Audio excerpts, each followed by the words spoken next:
What's going on, guys? Welcome back to the channel. I just wanted to make a quick video because I recently pulled the K20 out of my Civic SI and I really couldn't find anything online about where exactly to attach the load leveler. So I'm just going to show you guys exactly what I did.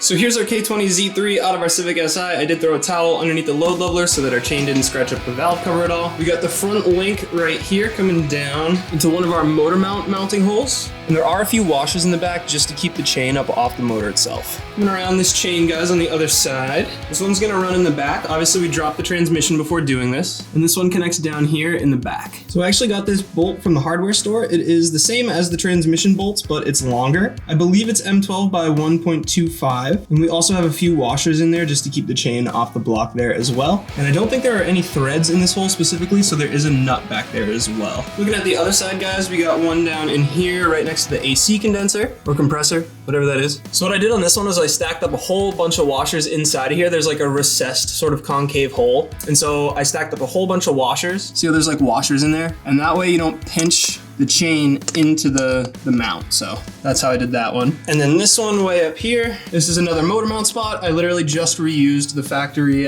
bolt. And this was the same thing. I know you guys can't see it, but there's some washers in here just to keep it from pinching as well. But this is just the stock bolt. I reused that. So there you go, guys, a quick all-in-one guide on how to set up your load leveler for a Honda K-Series engine. As always, if you did find the video useful at all, feel free to leave a like down below, subscribe for more RSX and TSX content just like this, and I'll see you guys in the next one.